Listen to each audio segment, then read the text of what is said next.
C'est important d'avoir un guide sur ce chemin de l'éveil. Pourquoi? Parce que, en fait, on a une tendance à chercher compliqué. On s'attend à ce que ça soit très compliqué l'éveil, en fait. On s'attend à ce que ça soit un truc, parce qu'on lit tellement de bouquins, on lit tellement d'expériences incroyables de saints ou de maîtres, on s'imagine que ça va être quelque chose de... Quand ça va nous arriver, que ça va être un truc... Waouh. Et en fait, c'est pas ça. C'est pas ça parce que c'est pas une expérience. C'est pas quelque chose de appréhendable avec le mental et c'est pas un objet, quel qu'il soit. Et on en parlait hier avec Gérald. Il y a quelque temps, j'ai eu un petit déclic. Je marchais dans la rue. Parce que Gérald, il dit, quand on lui pose la question, est-ce que tu as des pensées? Il dit non, j'ai pas de pensées. Je me disais, mais comment c'est possible, quoi? Parce que il parle, il bouge, etc. Donc on parle, on bouge, donc forcément il y a des pensées. Et en fait, la réponse, elle m'est venue, c'est logique. La conscience, elle est antérieure aux pensées, et les pensées, c'est un objet. C'est une forme qui apparaît au sein de la conscience. Donc c'est qu'un objet. Et donc, si on est identifié à la conscience, si on est la conscience pure, sans rien d'autre, mais on n'est pas les pensées. Les pensées, c'est juste quelque chose qui apparaît et qui disparaît. Et là, ce qu'on va faire aujourd'hui, c'est ce qu'on fait déjà. On appelle ça un satsang en Inde. Et sangha, ça vient de sangha, ça veut dire se rassembler ou n'assembler. Se rassembler. Et sat, ça veut dire la vérité, ce qui est vrai, ce qui est réel. Donc, le vrai, le réel, pour les yogis, comme je dis souvent, c'est ce qui ne bouge jamais, ce qui est toujours là, ce qui est permanent, ce qui est éternel. Et donc, là, l'invitation aujourd'hui, c'est au lieu de plutôt de vivre sur un plan de l'impermanence, ce qui crée une souffrance en fait, une insatisfaction permanente, même si on ne s'en rend pas forcément compte, parce qu'on va avoir des petits moments de plaisir dans la vie, des moments de bonheur. C'est toujours ça dure jamais en fait, c'est jamais permanent, c'est jamais stable, il n'y a rien de stable ici. C'est pour ça qu'on n'est jamais satisfait totalement, il y a toujours une insatisfaction. Donc, pour trouver la satisfaction, il faut réussir à trouver où ça doit se révéler, en fait, c'est pas nous-mêmes, humainement parlant, qui le trouvons. C'est ça le paradoxe. C'est que ça se révèle lorsqu'on a peut-être enlevé, les Indiens disent enlever le voile de la Maya, et Gérald dit souvent ça aussi, enlever le voile de la Maya, user le voile de la Maya. Et tout à l'heure, en chemin, je me disais, user le voile de la Maya, c'est peut-être juste user les vouloirs. Arrêter d'avoir des vouloirs autres que ce qui est. Parce que l'insatisfaction, si vous regardez bien, qu'est-ce que c'est l'insatisfaction? C'est vouloir autre chose que ce qui est. C'est aussi simple que ça. Donc on est insatisfait parce qu'on veut autre chose que ce qui est. On veut un truc qui sera mieux plus tard, un truc qui sera mieux ailleurs, on veut un éveil spirituel qui va arriver avec des éclairs partout et des flammes et tout. C'est pas du tout comme ça que ça se passe. C'est une simplicité. Et Gérald, on en parlait hier, Gérald, il m'a dit mais des milliers de fois, et j'exagère pas, hein, vraiment, hein, il m'a dit c'est simple, c'est tellement simple. Et c'est vrai, c'est d'une simplicité. Et en fait, c'est pour ça qu'on passe à côté. Parce que le mental, il veut un truc super compliqué. Alors que la plénitude est simple, quoi. C'est simple. Et en fait, c'est toutes les limitations qu'on met à ce qu'on est qui complexifient les choses. Parce que les limitations, elles sont ajoutées au simple fait d'être. Voilà. Comme je dis, des fois, l'éveil, c'est juste être.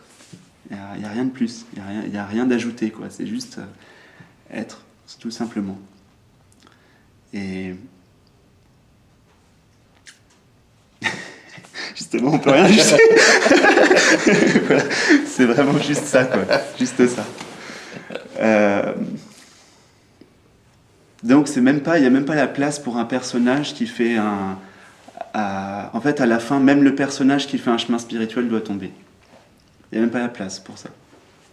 Il n'y a même pas la place pour quelqu'un qui veut un éveil. Le dernier truc que j'ai lâché, c'était vouloir la réalisation, vouloir l'éveil. Je fais partie d'une lignée, bon, il y a... Même ça, je l'ai lâché maintenant, d'ailleurs. Mais j'ai suivi beaucoup les sages de l'Inde, etc. Et donc, il y a une lignée, une filiation de maître à disciple depuis longtemps. Et même ce côté traditionnel des sages de l'Inde et tout ça, il y a même un moment donné où même ça, c'est tombé. Il n'y a même plus l'identification à une lignée, à quoi que ce soit. Si vous regardez bien, les éveillés, ils prétendent jamais d'être... ils prônent pas la sagesse de leur pays, par exemple, les sages de leur pays, ou c'est comment dire, c'est juste c'est tellement ce qu'on est, en fait, qu'il n'y a pas besoin d'ajouter de qualificatif, il n'y a pas besoin d'ajouter une étiquette, de mettre Dieu en bouteille, quoi, voilà. Il n'y a pas besoin de rajouter des définitions, en fait. Donc, c'est passé d'un monde où on est rempli de définitions, parce qu'à un monde où il n'y a pas de... où il n'y a plus besoin de... Il n'y a même pas de monde, d'ailleurs. Il n'y a plus besoin de définition, donc c'est pour ça que c'est pas évident d'en parler. Et c'est pour ça que ça ne s'apprend pas. L'éveil ne s'apprend pas, il n'y a que quelque chose d'objectif qu'on peut apprendre. Mais l'éveil, c'est vraiment le sujet absolu. Donc c'est vous, c'est ce qui est le plus vous. Ce qui est le plus vous. Donc là, c'est là que ça commence à devenir intéressant.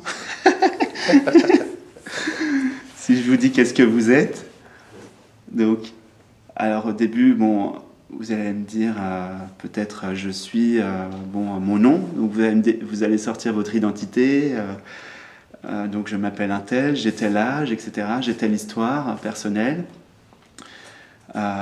Ok, mais si vous regardez bien, vous allez voir que ça peut bouger. Il y a votre nom, c'est pas un truc solide, c'est pas vraiment vous, quoi. Avant de dire je suis, par exemple Alexandre, il y a je suis. Et puis, en fait, avant de dire je suis, il y a toujours je suis. Voilà, c'est un peu le dénominateur commun. Donc, s'il devait y avoir une pratique, ce serait toujours revenir au centre, au cœur de l'être, quoi, au cœur du centre de ce qu'on est.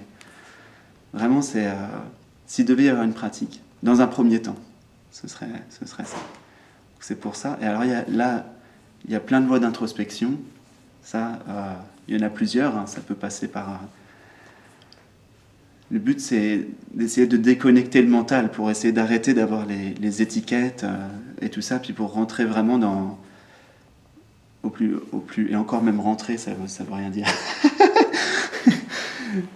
pour justement aller au cœur de ce qu'on est, quoi. La fameuse question des sages, qui suis-je ? Qui suis-je, quoi.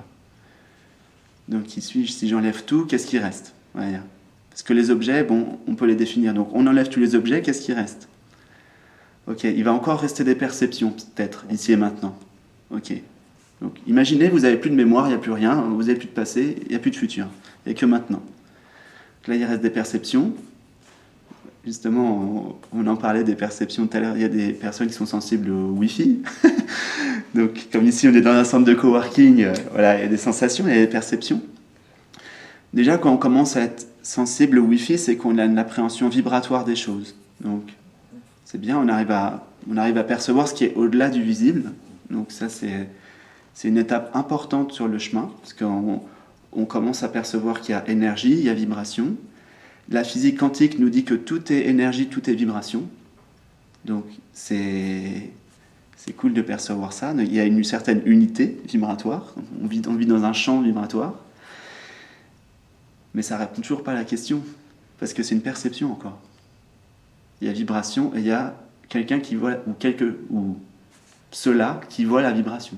C'est pas quelqu'un, c'est pas quelque chose. Il y a ceux-là qui voient la vibration, qui perçoit. c'est perçu. Donc, qu'est-ce que c'est ? C'est là où on commence à vraiment attaquer le sujet. Qu'est-ce qu'il voit, qu'est-ce qu'il perçoit ? Ou plus simplement, est-ce que ce qui voit et ce qui perçoit, déjà, a un effort à faire pour voir et pour percevoir ? Ça permet d'éviter de se compliquer la vie. Là, vous nous voyez. Est-ce que le fait de voir, le fait même de voir, a un effort à faire pour voir ? Non. On est d'accord, ça voit tout seul. Ok. Est-ce que c'est vous, avec votre identité personnelle, avec votre effort mental, qui faites un effort pour voir ? Non. On est ok. La vie qui passe à travers vous voit naturellement. La vie qui perçoit les sensations perçoit. Ça se fait tout seul. Ok. Maintenant, le fait d'être conscient d'être, est-ce que vous faites un effort pour ça ? Ou est-ce que c'est spontané ? Non, ça se fait tout seul. Donc, en fait, c'est tout simplement juste, l'éveil, c'est juste laisser ça s'exprimer naturellement, sans rajouter des filtres à ça. Il y a juste besoin de laisser être ce qui est la conscience, n'a pas besoin d'une histoire personnelle pour être. Donc et là, alors oui, il y a une partie qui aurait envie de résister. Bon, vous êtes déjà sur le chemin, donc vous savez que c'est le process et qu'à un moment donné, le petit moi va devoir tomber. Bon, c'est dur des fois, mais le petit moi va devoir lâcher à un moment donné. Donc, il peut y avoir une résistance à ça. Et pourtant, il n'y a pas d'autre chemin de se laisser tomber dans cette nudité, de se laisser être cette nudité totale de l'être. La conscience qui est complètement dépouillée de tout. Au début, ça fait un peu... Il n'y a même plus de repères, au début. Au début, lors du basculement, en tout cas, moi, je l'ai vécu comme ça. Je ne sais pas comment tu l'as vécu, Gérald, toi, mais peut-être qu'il y a un moment donné où, quand ça se révèle avec intensité, la présence, la conscience, ça fait assez bizarre, parce qu'on voit ce monde d'espace et de temps à partir d'un point où il n'y a aucun espace et il n'y a aucun temps. Donc, ça fait bizarre, quoi. Et des fois ça arrive, bon, c'est des expériences, ça, donc c'est pas l'éveil, mais des fois, ça m'arrive encore récemment, je marche dans la rue et je vois tout l'univers entier disparaître et réapparaître. Ça fait un peu bizarre. Hein. Je vois cet univers émerger comme une petite bulle de savon, des fois je dis ça, dans maintenant, et c'est plus tangible comme avant, c'est-à-dire qu'il n'y a plus la croyance que ça, là, ce qui est perçu, c'est un truc absolu, que c'est la vérité absolue. Parce que ce qui est perçu là, c'est pas éternel, c'est quelque chose c'est une émanation de la conscience, de l'être. C'est beau, hein, je veux dire, c'est pas rejeté, hein, je dis pas ça vaut rien. C'est magnifique parce que la conscience a besoin de ça pour s'expérimenter. Donc il y a une joie là-dedans. La conscience est joyeuse de s'expérimenter à travers la dualité. Mais on voit que... C'est pour ça que Gégé, il dit souvent... Gérald. Ouais, bon, voilà. On dit Gégé, voilà, pour les intimes, Gégé. Il dit souvent que c'est un jeu. C'est un jeu. C'est vraiment un jeu. La conscience joue, en fait, à se connaître, à s'expérimenter, à faire toutes sortes d'expériences pour se rappeler qui elle est, comme tu le dis souvent. Pour se rappeler qui elle est. Donc tout ce monde incroyable et cette vie qui semble prendre toute la place, en fait, et des fois, il peut y avoir l'apparence de souffrance. Et je peux comprendre au plan humain qu'il peut y avoir souffrance. Et bien tout ça, en fait, c'est vraiment que la conscience qui cherche à jouer, à se connaître. Il y a rien d'autre. Ça peut paraître dingue, mais il n'y a rien d'autre. Et avec cet éveil, la réalisation, c'est qu'en fait, on a cherché très loin, enfin pour moi en tout cas, plein d'expériences de toutes sortes. Au début, la plupart des gens ils cherchent des expériences humaines, donc un bonheur humain, enfin une vie, donc des voyages, les amis, etc. Ça marche pas, donc après on commence à aller vers l'intérieur, on cherche, et là on est encore dans l'ego, en fait, on s'en rend pas compte, mais on cherche encore des expériences, on fait encore plein d'expériences. Il y a un moment donné où j'en ai eu ras-le-bol de ça, de faire toutes sortes d'expériences, mais d'avoir rien de tangible au final. Donc à un moment donné, on se dit, mais qu'est-ce qui est tout le temps là en fait? Qu'est-ce qui est permanent? Qu'est-ce qui est... Voilà quoi, où est-ce que je peux me reposer en fait? Et puis que ça soit, enfin quoi, on s'arrête de chercher. En fait, pour qu'on s'arrête de chercher, c'est le chercheur lui-même qui doit tomber. Voilà, c'est comme il y a un moment donné, on ne pose plus de questions. J'ai écrit un livre avec Gérald, je lui disais hier, je ne pourrais plus écrire ce livre avec toi parce que à l'époque, je cherchais, j'avais des questions. Maintenant, le questionneur, il est tombé. Il n'y a plus de questionneur, c'est fini. Le questionneur, c'est encore le mouvement de recherche parce qu'on est insatisfait, qu'on ne se sent pas accompli, donc on a envie de chercher l'accomplissement. Et il n'y a pas de problème, hein. C'est normal. Mais il y a un moment donné où en fait, on se rend compte que le souci, c'était justement ce mouvement de recherche à vouloir un truc super loin et à chercher en dehors de ce qui est. Et quand j'y pense, c'est complètement absurde parce qu'il n'y a que ce qui est et vous ne pouvez pas chercher en dehors de ce qui est. Donc vous passez votre temps à vous mettre en dehors de vous-même, en fait, en réalité. La conscience qui essaie de se mettre en dehors d'elle-même, sauf qu'elle est tout, donc c'est impossible. Donc pas d'en dehors. Voilà. Donc voilà, en gros c'est ça. Ouais, c'est une illusion totale. Donc, voilà, en gros c'est ça. Je voulais parler un peu de notre histoire, mais bon, je sais pas trop si ça, ça vous intéresse ou pas. Ok. Bah vas-y Gérald, tu peux commencer comme ça, après Je sais pas ce que je pourrais dire. Dans dans l'histoire, il y a aussi lui, dans l'histoire Alexandre. Ok. Si c'est toutes les mêmes époques, ça. Hein, oui, parce que c'est grâce lui à qui t'avait Pierre amené. que je t'ai rencontré. Ah, oui, Il s'appelle pas Pierre pour rien, il est appelé, hein. Voilà. Et on s'est rencontrés sensiblement en même temps. Ah, à Vincennes. Ah oui, à l'époque j'habitais à Vincennes, c'est vrai. Ça s'est fait comme ça. Wow, dire quoi, je sais pas. Ouais. Ben voilà, on s'est rencontrés. Ouais. En simple, en fait, on a tous les deux suivi un cheminement, une sadhana, on dit en Inde, et Gérald, on va dire à mi-chemin de ma sadhana, est arrivé pour pouvoir m'accompagner, parce que je commençais justement à vivre des expériences que j'avais besoin de quelqu'un, parce que c'était difficile à appréhender ce que je vivais. Donc j'étais bien content d'avoir quelqu'un qui puisse répondre à mes questions. Et Gérald, justement, il m'a toujours ramené à la simplicité. C'est ça, le guide, il vous dit non, enfin, il vous dit pas non, parce qu'il va vous laisser faire quand même. Il va laisser faire des expériences, parce qu'on doit les faire. C'est ça le paradoxe, c'est qu'on doit faire toutes ces expériences pour se rendre compte qu'en fait, c'est pas dans l'expérience. C'est une fois qu'on a tout fait, qu'on a vraiment, ouais, quand même, on a vraiment eu. À un moment donné, on a marre de faire plein d'expériences, il y en a un peu marre de faire toutes sortes d'expériences. Donc on se dit, ok, fatigant là, où est-ce que je vais pouvoir enfin me reposer, quoi?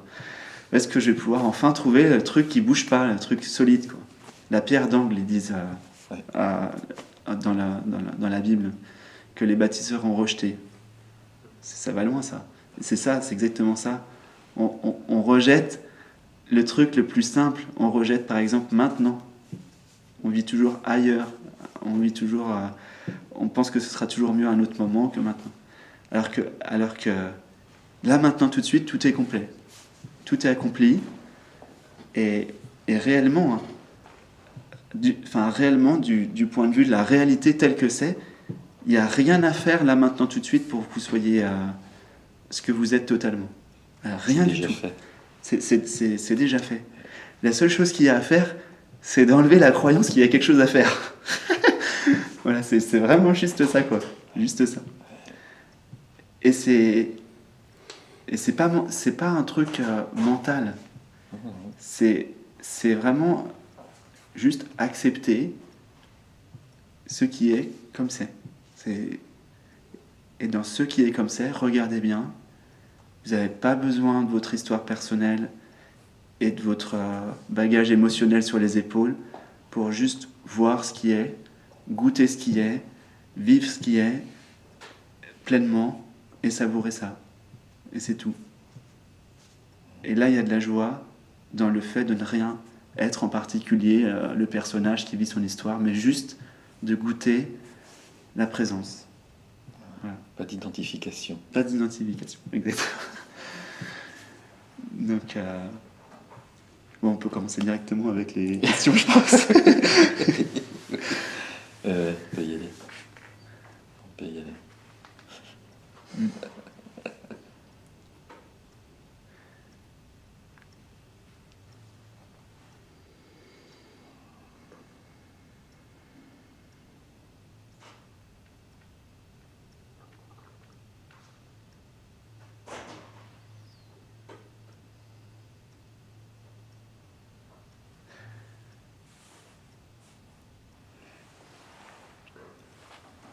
en fait, par rapport à ce que je vous dis, il y a peut-être une résistance qui vient. L'ego, il se caractérise par des résistances. Donc, le but du satsang, c'est que peut-être vous sentiez ce qui fait résistance à cette simplicité, Et des fois, c'est juste une petite croyance toute bête, genre l'éveil, ce sera plus tard. Genre, je le mérite pas. Il y en a une fois, j'entendais sur Internet quelqu'un qui disait « Oui, mais si je m'éveille, je laisse les autres sur le bas-côté. je laisse les frères humains, je quitte. » Mais non, c'est pas vrai, en fait. Tout ça, c'est pas vrai. C'est vraiment de l'illusion, quoi. Donc, juste voir ici et maintenant ce qui vous empêche, là, tout de suite, maintenant, de vivre cette simplicité. Voilà. Ou peut-être les trucs qui reviennent, qui sont récurrents au quotidien. Parce qu'en réalité, la seule chose qui fait que vous pensez que vous n'êtes pas éveillé, c'est que vous avez votre passé. Vous êtes en train de faire référence à une expérience passée et vous dites « Non, je ne suis pas éveillé parce que j'ai eu tel comportement et donc un éveillé, il ne pourrait pas faire ça. » Et enfin, il y a toute une histoire personnelle dans Ici et Maintenant qui s'ajoute à maintenant et qui fait croire qu'en fait, c'est pas déjà là. Moi, je pensais que je peux pas être réveillé parce que j'ai encore tel ou tel désir, par exemple. N'importe quoi. Ici et maintenant, il n'y a aucun désir. Enfin, il y a peut-être un désir, je ne sais pas si vous avez envie d'aller aux toilettes ou prendre un thé, je ne sais pas, mais je veux dire, il faut rester toujours là tout de suite. Gérald, il le dit souvent, hein. C'est là maintenant, dans l'immédiateté. Ouais. Et en fait, j'ai toujours l'impression de parler tout le temps, mais bon. Comme je disais à Gérald, ma bouche parle, mais j'ai pas la sensation de parler. Ça peut paraître bizarre, hein, mais ça parle, mais en fait, ça parle pas. Ce que je voulais juste dire et qui peut paraître un peu étrange, c'est que maintenant n'est pas un temps. Essayez d'appréhender ça. Maintenant n'est pas un temps. Ça ne s'inscrit pas dans la temporalité. Il n'y a pas de temps. Ouais. Il y a eu un moment donné où il y a eu la réalisation qu'il y a quelque chose qui est toujours là, que je ferme les yeux, que j'ai les yeux ouverts, que je sois en train de m'endormir, entre guillemets, parce que la conscience dort pas, en fait, c'est juste le corps qui dort, mais peu importe ce que vous faites, peu importe ce qui se passe, il y a maintenant qui est toujours le même. Je sais pas si vous arrivez à sentir qu'il y a, par exemple, si vous prenez votre regard et vous faites un tour à 180 degrés comme ça, ok, dans la vision ça bouge. Vous voyez que ça bouge devant les yeux. Mais derrière, il y a comme quelque chose qui bouge jamais, qui est toujours là. C'est très tangible, hein, ce que je vous dis, c'est pas un truc philosophique. Hein.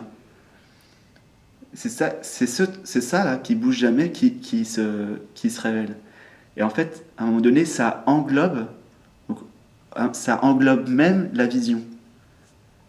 C'est-à-dire que si vous regardez bien, les objets qui semblent l'extérieur là en ce moment, ce que le mental conceptualise, je suis là et c'est là-bas, en fait, toute l'image, elle est à l'intérieur de la conscience. Et c'est exactement pareil pour le temps.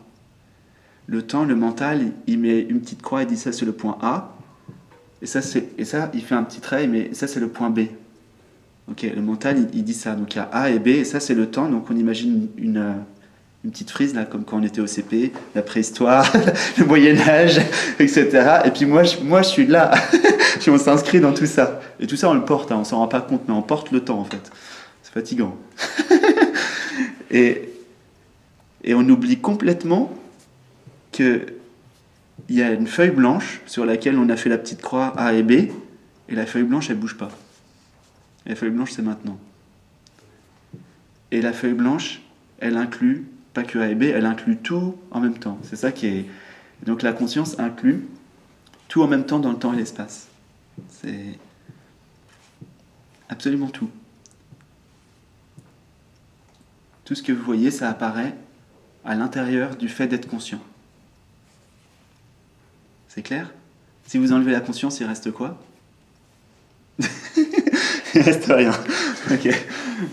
Donc ça, c'est vraiment la base même, quoi. C'est vraiment le centre, quoi. Il n'y a pas besoin d'ajouter des milliers de concepts à ça. Il faut juste voir ce qui fait résistance à ça. Peut-être le chemin le plus court, c'est de voir ce qui résiste à ça, quoi. Juste ça. Et la grosse blague, c'est la résistance, elle apparaît où? Elle est où la résistance? Elle émerge dans la conscience, en fait. Aussi. C'est la résistance, c'est la conscience. Alors, c'est pas tout à fait oui, c'est la conscience aussi, parce que tout est conscience. Mais la résistance, en fait, elle est vue, comme c'est une perception aussi, donc elle est vue depuis un espace conscient, depuis la conscience. Je dis un espace, mais voilà, il n'y a pas de limite, il n'y a pas de contour. Et donc, finalement, elle est aussi incluse dedans, la résistance. Et donc, des fois, je dis en méditation, arrêtez, parce que je donne des cours de méditation, je dis arrêtez de vous prendre la tête des fois avec des méthodes. Je dis ça aux anciens élèves. Bon, ok, au début on commence avec la respiration, bon, c'est sympa, on observe la respiration, etc. On observe ses pensées. Et à un moment donné, je leur dis, ok, mais voyez où ça apparaît. Donc ils voient tous que ça apparaît dans un espace conscient. Et si vous regardez bien, pour la conscience, tout ce qui apparaît, est-ce que la conscience, elle met une résistance à la résistance? Ça devient un peu plus subtil là. Non, parce que c'est perçu directement. Vous voyez? C'est l'ego qui freine un peu des cas de fer, mais si vous lâchez ça, si vous lâchez le petit moi qui est tout le temps en train de résister comme ça et qui veut absolument tenir, et que vous dites ok, tout est bienvenu. C'est une très bonne méditation ça. Vous vous asseyez, tout est bienvenu. C'est terminé. On accueille tout. On accueille tout, tout est bienvenu. Il n'y a plus aucune résistance. Donc, comme l'ego est fait avec des résistances, très vite l'ego il tombe. S'il n'y a plus de résistance, très vite il n'y a plus de dualité. Voilà, c'est terminé. Pas besoin de faire 15 ans de sadhana, 17 ans de pratique. Voilà. Moi j'ai galéré 17 ans et quelque part je me dis c'est peut-être pour passer le message qu'il n'y a pas à le faire. On est à une époque, je me dis, on est à une époque où on n'a plus besoin de faire tout ça. En plus, il y a beaucoup de... Je trouve que la conscience est vraiment prête. Les enfants, ils naissent très conscients. Il y a un discernement qui est vraiment actuellement très fin. C'est incroyable, quoi. Il suffit de voir tout ce qui se passe en ce moment, quoi. C'est dingue. Tous les systèmes éducatifs alternatifs, par exemple, qui commencent à émerger, toutes les thérapies, même dans la science, quoi. La physique quantique, enfin tout ce qui se révèle, il viendra un moment où ça s'appellera plus alternatif. Oui, ça sera même plus alternatif. Ça sera normal, quoi. Ça sera complètement normal, exactement. Parce que ça l'est déjà. C'est vraiment... il y a une clarté en ce moment qui commence à se voir de plus en plus, quoi. Et des fois, il suffit de quelques mots et pouf. Ah bah oui, j'ai pas besoin de porter de porter ma carapace. On s'imagine que la carapace est confortable. Je me carapace comme ça, il n'y a rien qui rentre. Le Wi-Fi, ça rentre pas. J'ai une petite blague. La vibration, il y a une petite résistance là. Le Wi-Fi. Le Wi-Fi arrive. Elle n'a pas l'air totalement convaincue. Ouais, t'es pas encore. Ok, la carapace en fait. Il y a quand même du Wi-Fi. Ouais, ok, il y a du Wi-Fi, mais. Faut qu'elle demande à la conscience, quoi. Si tu mets une carapace, ok, il n'y a rien qui rentre, mais il n'y a rien qui sort non plus. Donc est-ce que c'est mieux? Donc s'il n'y a rien qui sort, l'amour va avoir du mal à passer, la joie va avoir du mal à passer. Donc tout ça, c'est... Dans une vidéo, Gérald, on lui demande s'il a des peurs. Je crois que c'est ça avec Lilou. Gérald, donc, non, c'est par rapport à la protection. Parce que, est-ce qu'il a besoin de se protéger? Gérald, non, il n'a pas besoin de se protéger. Sur un certain plan vibratoire, oui, on pourrait dire, il pourrait y avoir la nécessité de se protéger. Mais au niveau de la conscience, réellement, non. Il n'y a pas besoin. Non, parce que comme tu disais, se protéger, c'est être dans la peur, Ouais. obligatoirement. Protéger le corps. C'est pareil. Mais le corps, c'est Savoir- la conscience cristallisée. C'est être dans la peur, c'est avoir des appréhensions, c'est que tu te sens quelque part en danger, etc. Mais t'es pas en danger. C'est n'importe quoi. Ouais. Ouais. C'est encore un aspect de l'illusion. Ouais. Il n'y a pas de danger, ça n'existe pas, ça. Mm. C'est une illusion. Qu'est-ce que ça veut dire, danger? Ça a une valeur, justement, tu as dit par rapport au corps, tu vois. Mais comme t'es pas le corps, ça tombe bien. Disons que le corps est inclus dans la conscience et c'est un merveilleux outil, comme le mental, et comme l'ego d'ailleurs aussi. En fait, il n'y a rien qui est rejeté. Hein. Non. Mais c'est juste que comme fondamentalement t'es pas ça, il n'y a pas de nécessité, enfin t'as pas besoin d'avoir peur, quoi. Et puis même s'il se blesse, il se répare tout seul, au fait. Il sait se réparer. Ouais. Ah oui. Mais tout est là, de toute façon. Ouais. Il n'y a pas de souci. Regarde, quand tu te coupes le doigt, il y a bien une conscience qui refait tout. Hop, ça, C'est c'est pas toi avec ton mental qui est en train de dire allez les les petites cellules travailler et tout. Tu vois, il y a une vie qui fait Ça tout se fait parfaitement. très naturellement, hein, très simplement. Mm. Ouais. Bon, bah, tout va bien. Tout va bien. Et en fait, C'est ça. ouais, C'est ça. avec plus le plus, on va dire comment dire, plus ça se révèle cette conscience et il y a une conscience. Il y a une confiance qui se fait dans la vie, une confiance totale. Donc vraiment totale. Quoi. Ouais, c'est ça. Et donc tout se fait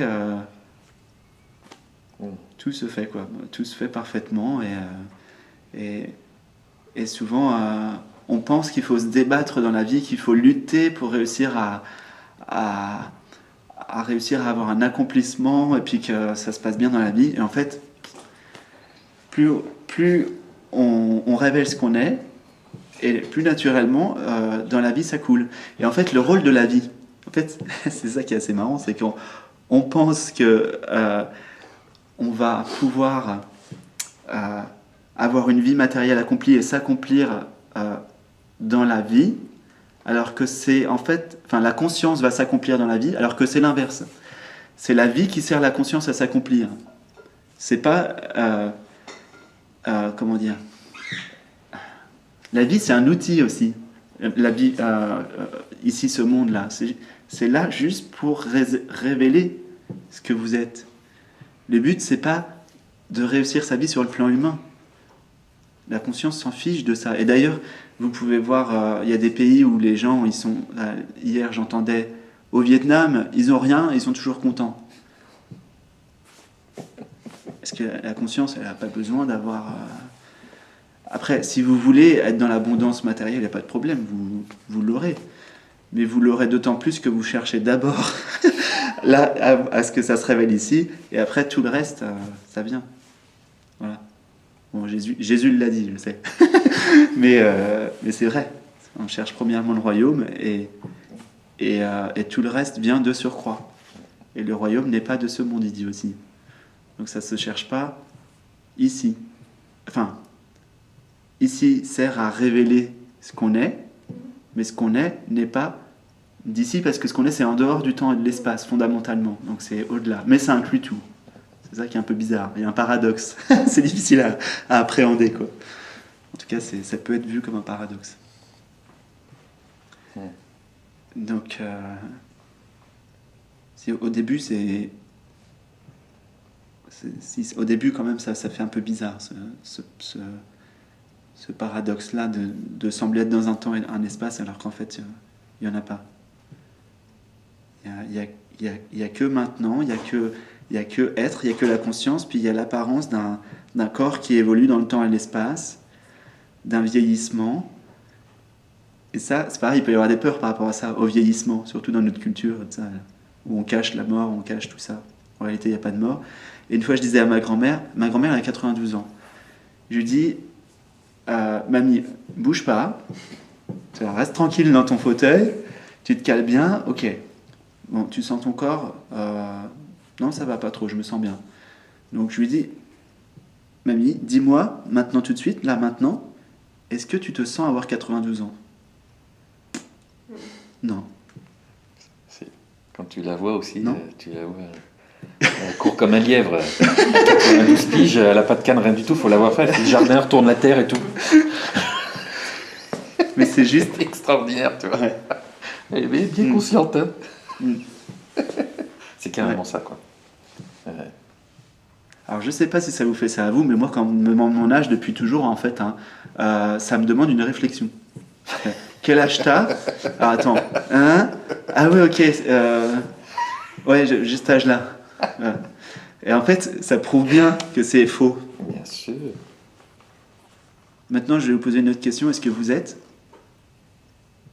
Combien de temps ça a mis à... Parce que la réponse, elle émerge. Tac, c'est instantané. Je suis est instantané. Par contre, quel est mon prénom? Même ça, il y a un petit temps. Bon, c'est rapide, hein, mais il y a un petit temps pour que ça émerge. Ok? Et même où vous êtes, où vous habitez, il y a un petit temps pour que ça émerge. C'est pas spontané. La seule chose qui est spontanée, c'est je suis. Ça, c'est... Ça s'impose.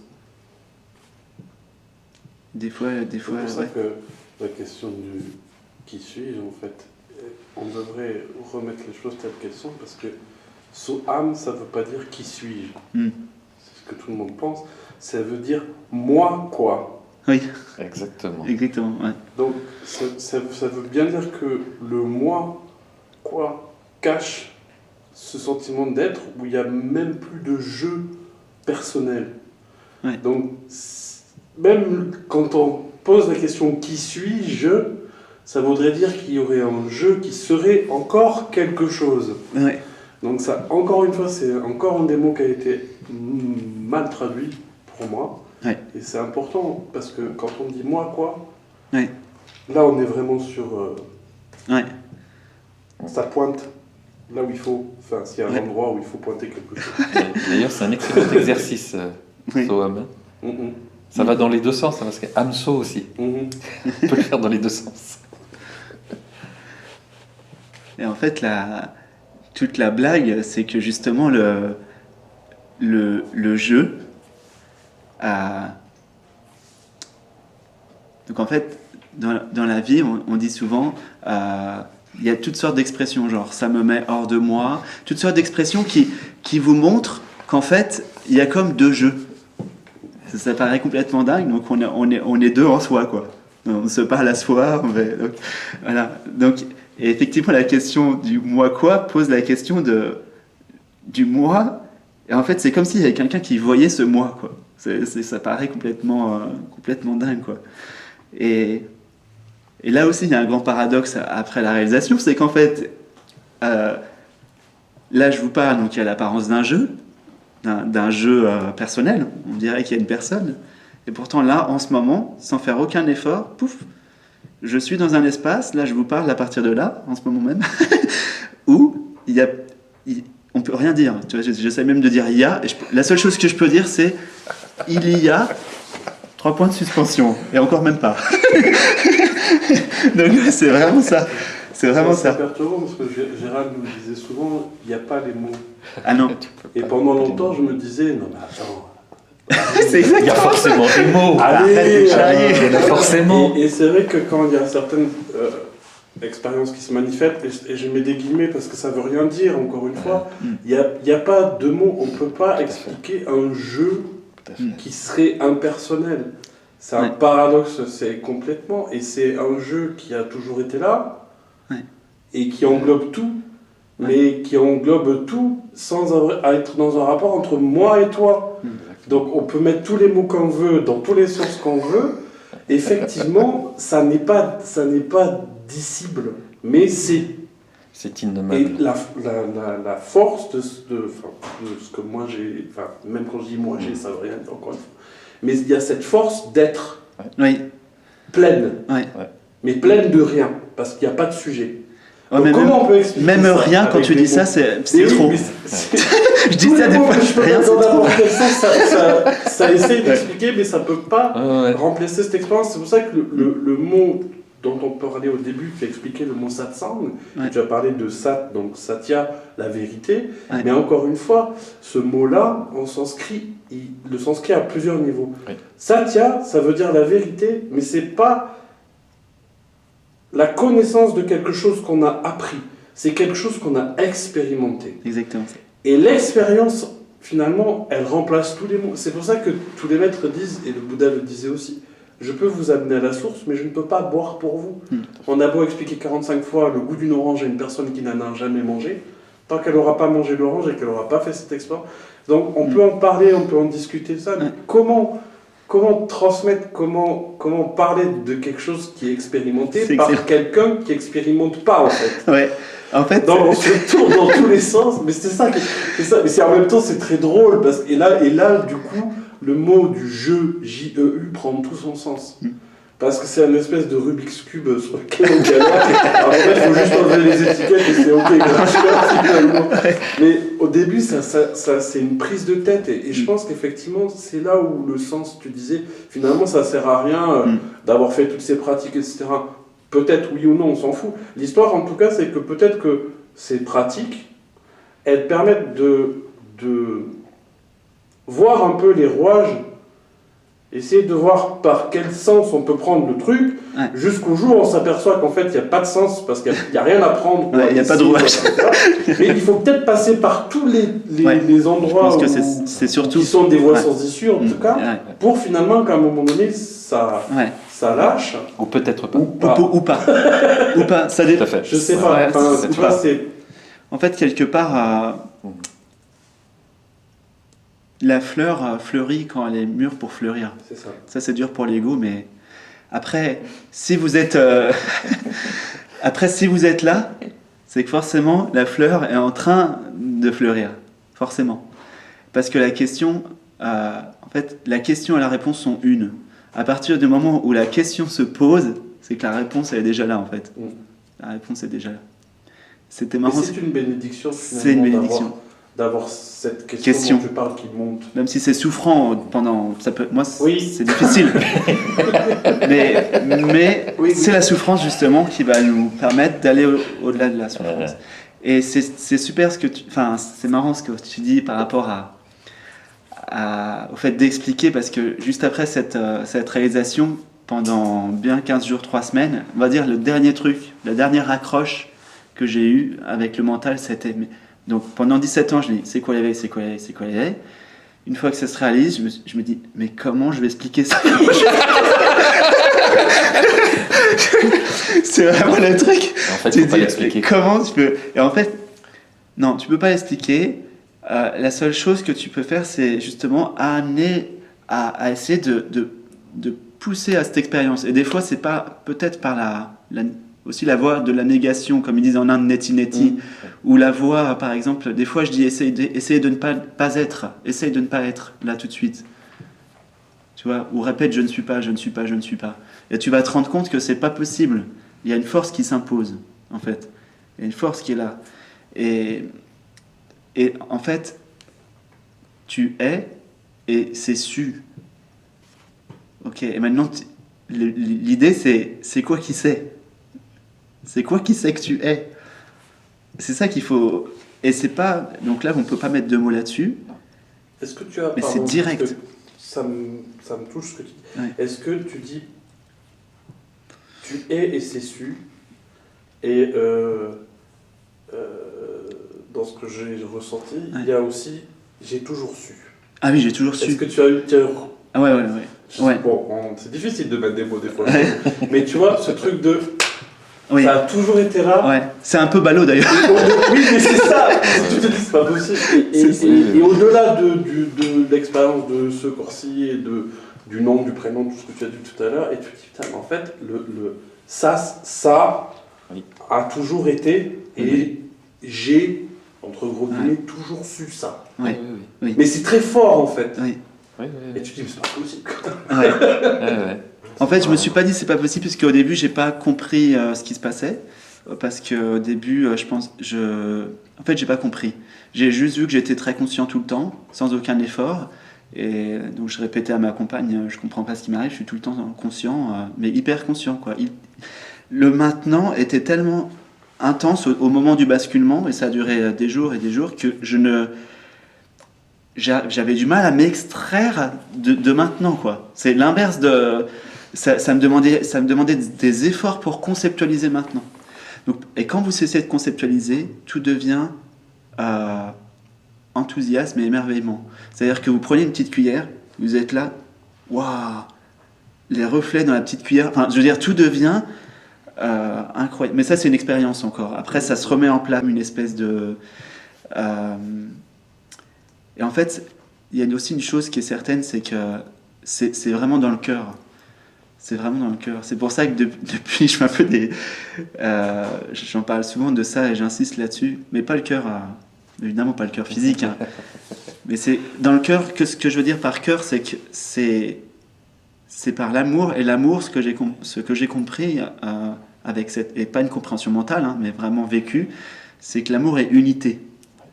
C'est-à-dire qu'il y a une unité, et ça a commencé avec une allumette, comme je le dis dans une autre intervention, là. J'ai vu une allumette, je soufflais dessus, et la conscience, elle a comme reconnu que la conscience qui est dans l'allumette, parce qu'en réalité la physique quantique le dit, et c'est comme ça, tout est énergie, tout est conscience, c'est comme ça, c'est la vérité, et c'est prouvé maintenant scientifiquement, et c'est vu, mais ça peut être vu que par le cœur. C'est pas vu avec des concepts. Et là, vous vous rendez compte que, en fait, finalement, une fois que vous avez trouvé l'essence même de ce que vous êtes, c'est-à-dire la conscience, vous réalisez que l'essence de tout ce qui est ça aussi. Et c'est marrant parce que quand on a écrit Tout est un, Gérald, il avait dit une phrase que j'avais pas du tout compris à l'époque. Quand tu réalises cela, c'est-à-dire le soi, la conscience, au bout de mon doigt, il avait dit ça, au bout de mon doigt, tu réalises la totalité en même temps. C'est exactement ça. Il y a plein de choses qu'il m'a dit que j'ai compris après. Une fois, je lui avais posé la question, c'est quoi l'éveil ? Il m'avait dit, quand tu vois une mandarine, je me souviens, hein, c'était au tout début, c'était en 2006, ça. C'est quoi l'éveil ? Il dit, quand tu vois une mandarine, il y a toutes sortes de concepts qui viennent sur la mandarine, sans t'en rendre compte. C'est orange, ça va avoir tel goût, tu conceptualises déjà à l'avance, en fait. T'es déjà plus dans maintenant, en fait. T'es déjà dans la mandarine, en train de savourer ta mandarine, tu l'as même pas ouverte. Et en fait... et en fait, quand tu passes par le cœur, et la mandarine est vécue. Je crois que c'est comme ça qu'il me l'avait dit. C'est vécu. Et en fait, ce dont je vous parle là, c'est pas de la philosophie, c'est pas un truc où on reste dans le concept. Je vous demande pas de chercher avec votre tête. C'est du vécu pur, du vécu direct. Et c'est là tout de suite, parce que là vous vivez. Il y a une vie. Ça. Et la vie qui est en vous, c'est la même vie qui est à travers tout, même les objets inanimés. Pareil. Les particules bougent partout, vibrent partout, et il y a la même conscience partout. Ça me rappelle une petite anecdote. À l'époque, j'avais connu un grand parapsychologue français qui s'appelait Gérard Adam, qui était très très connu, qui avait une grande notoriété. Et il faisait un jour une conférence, il y avait beaucoup de monde, et il dit à un moment donné, voilà, la conscience, voilà, tous les êtres, tout ça. Et j'interviens au milieu de sa conférence, et je lui dis, oui, ok, mais tout, c'est-à-dire même les objets inanimés. Ah non, pas du tout, les objets inanimés ne sont pas doués de conscience, il n'y a pas la conscience dedans.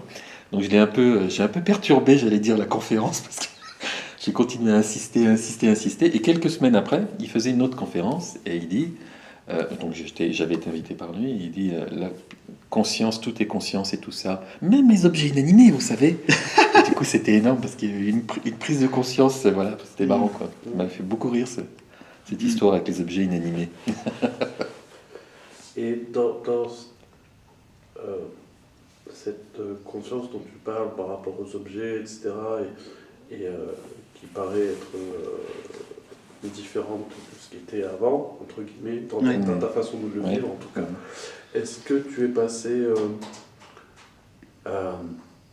par des questionnements, ou en tout cas par de la peur, entre guillemets, de comment je peux continuer, enfin comment je peux faire autrement, est-ce que je vais arriver à faire autrement que ce que je faisais avant, enfin s'adapter à tout ça qui vient d'un coup.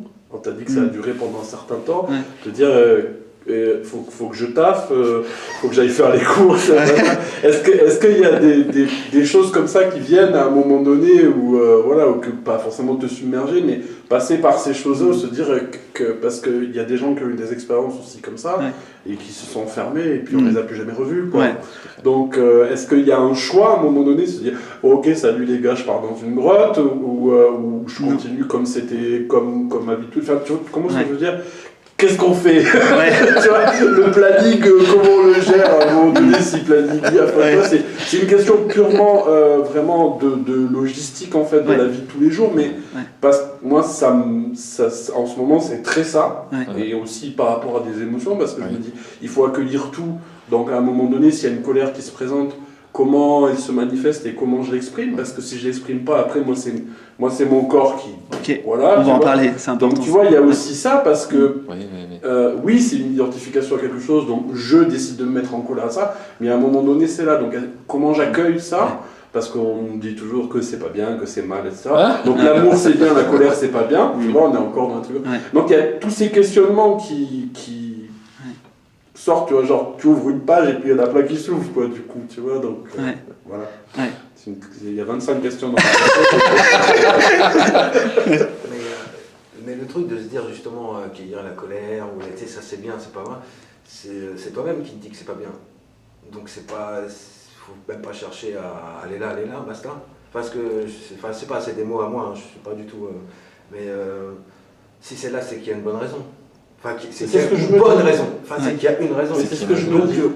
Et on me dit pourquoi j'en ai marre d'entendre le contraire. Ce que tu m'as dit tout à l'heure, ça m'a beaucoup parlé dès le début. Mais alors moi, j'en suis à un niveau. Non, il n'y a pas de niveau. Il n'y a pas de niveau. Je m'embrouille tout seul. C'est souvent à l'intérieur, c'est encore un peu. Mais ce que tu me disais, c'est un truc qui m'a. Enfin, ce que tu as dit, ça m'a beaucoup parlé. C'est que j'ai l'impression qu'on se prend en général trop la tête. C'est super simple. Tout à fait. Et enfin, quand je dis ça. Aussi, mais c'est pour ça que même pour la colère, des choses comme ça, je me disais, pourquoi chercher à se dire, tiens, la colère, enfin, je trouve que des fois on se pose trop de questions, pourquoi je suis comme ça. Tu vois ce que je veux dire, si j'ai fait ça, c'est parce qu'en fin de compte, je pense que c'est si, qu'en fin de compte, ça vient de mon... quelque part, on s'en fout un peu, parce que à mon niveau, comme tu disais, c'est maintenant. Donc si là, maintenant, c'est là, c'est qu'il y a une bonne raison. Après, que je me laisse aller à cette colère ou à cet amour. C'est plus ça, ma question, c'est la gestion. Ça, c'est autre chose. C'est parce que, oui, alors peut-être trouver le. Ça reste quand même une illusion. En colère, mais comment elle pourrait me servir comment ça se gère? Non, mais c'est important. Parce qu'elle veut dire quelque chose. Voilà, la tristesse veut dire quelque chose, comme la joie, comme tout ça. Il y a un moment donné. Alors, je fais quoi avec ça? C'est là. Tu vois, on est dans le moment présent, c'est là. Tu vois, alors bon, donc voilà. Oui, mais oui. Peut-être de dire, tiens, à ce moment, pourquoi je suis en colère, qu'est-ce qu'elle pourrait m'aider? Si c'est pour, j'ai une bêtise, si c'est pour pousser Stéphane, ce qui m'a énervé, c'est bête, mais par contre, si la colère me permet de lui dire, ah bah tiens, d'expliquer un peu mieux, enfin, c'est peut-être pas de dire pourquoi je suis en colère, mais à quoi elle peut me servir? On va en parler de ça. Et juste, alors, la colère au niveau basique, la phrase que dit la colère, parce que chaque émotion nous dit quelque chose, j'ai besoin que mes valeurs soient respectées, c'est tout. C'est aussi simple que ça. Ok. Ouais, c'est vrai, tu l'as. Complètement illusion. Donc, alors après, ça renvoie à la question des valeurs. Juste pour revenir par rapport à ce que tu as dit au tout début. J'en reviens après. Tu m'as demandé... Donc il y a eu deux choses qui m'ont fait bizarre juste après cette révélation. Effectivement, ça peut paraître un peu bizarre d'avoir un planning, comme tu dis, parce qu'au moment où c'est arrivé, donc j'ai vraiment ce vécu, et je l'ai toujours, que tout est accompli. Donc je me suis retrouvé vraiment un peu les bras ballants à un moment donné. Disons que j'ai suivi le courant de la vie, donc j'ai continué à bouger, je me suis dit, c'est pas grave, je me suis rien dit en fait, ça s'est mis en place simplement, ça a commencé à se recaler. Par rapport à la peur, il n'y a pas le temps d'avoir peur, parce que la peur, en fait, pour qu'il y ait peur, il faut sortir de maintenant. En fait, pour qu'il y ait peur, il faut qu'il y ait un référentiel de temps, regarde bien, hein. Donc ça fait référentiel, ok. Donc non, il y a pas, parce que comme il n'y a pas de temps, il n'y a que maintenant, il n'y a pas de peur. Dans maintenant, il n'y a pas de peur. Par rapport à ça, en tout cas. Voilà.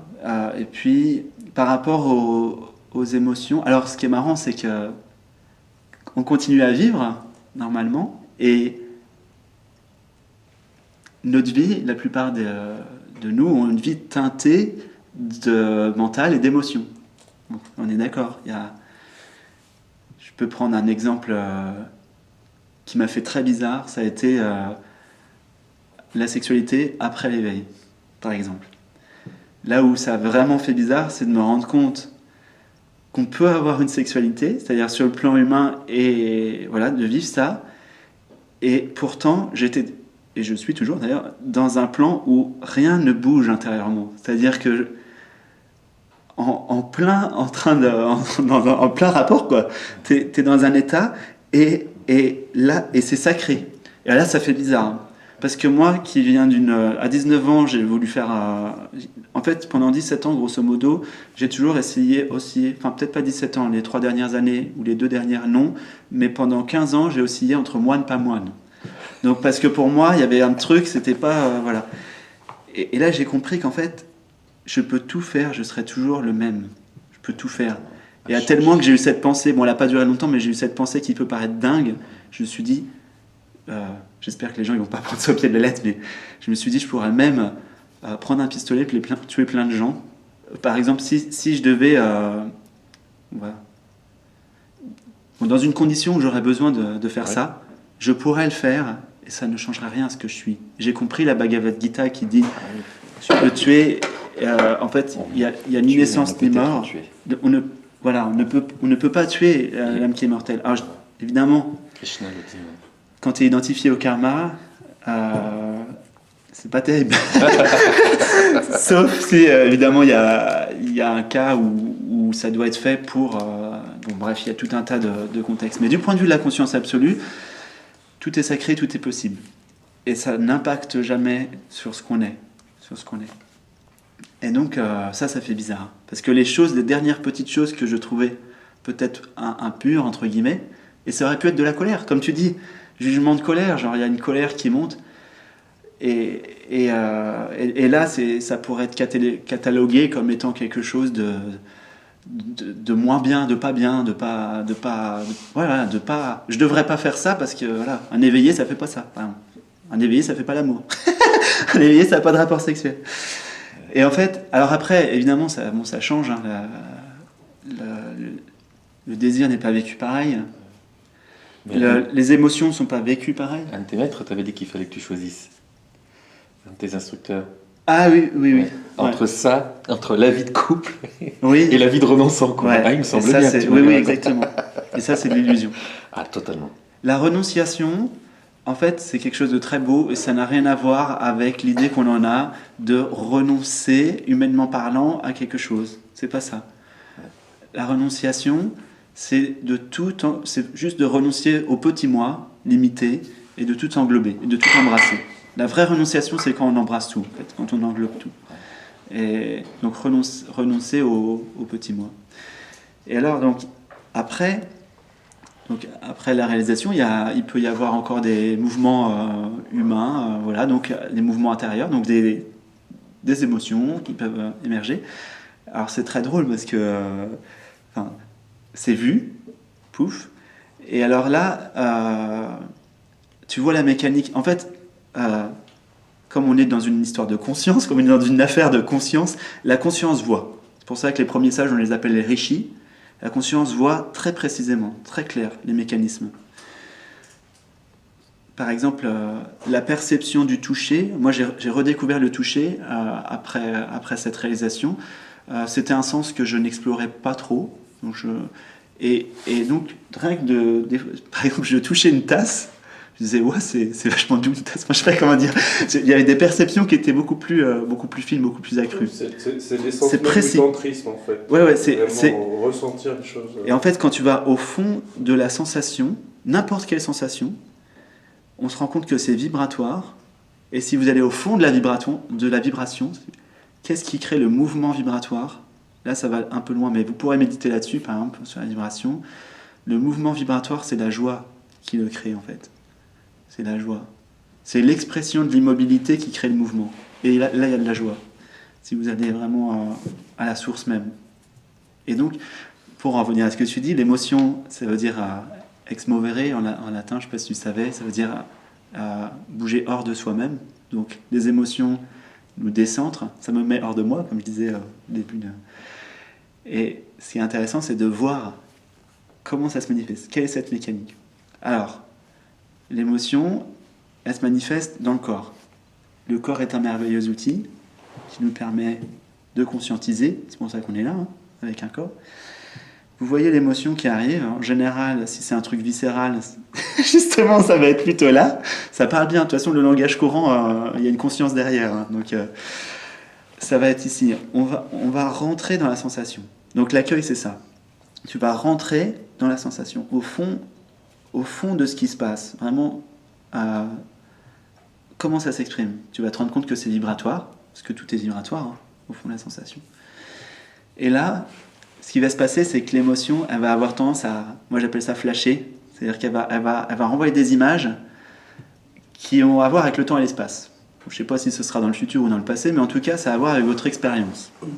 Ok, jusqu'ici, on est ok. Donc ça flash, et bon, plus ça flash, plus ça en remet une couche. Donc, on accueille tout, on accueille les flashs, mais on ne suit pas. Parce que si on suit, on quitte maintenant. C'est comme les pensées ne sont pas... Il n'y a pas de problème avec les pensées. Comment dire ? Les pensées, elles apparaissent dans maintenant, elles repartent dans maintenant. Vous ne quittez pas ce que vous êtes quand il y a des pensées qui émergent. Il faut juste pas les suivre et pas y croire. C'est ça l'illusion, c'est de se faire complètement happer par ça. L'émotion, c'est pareil. Elle est là, il n'y a pas de problème avec l'émotion. Il faut juste la voir, mais juste pas la suivre, donc avec les flashs et tout ça, et pas y croire. Et y croire, ça veut dire... comment dire ?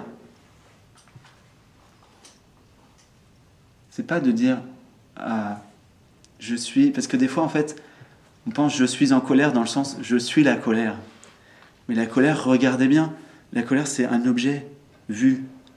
Ok, donc là, on va un peu plus loin. Une fois que vous avez bien senti comment ça se passe, on va un peu plus loin. Et là, vous vous posez la question, vous faites le chemin, vous voyez vu par qui ? On revient toujours à la source. Ok, vu par qui ? Si c'est difficile, demandez-vous, est-ce qu'il y a un espace entre cela qui voit la colère et la colère elle-même ? Est-ce qu'il y a un espace entre les deux ? C'est très très concret ce que je dis, c'est pas du tout philosophique. Et là, vous allez vous rendre compte qu'il y a un espace effectivement entre les deux.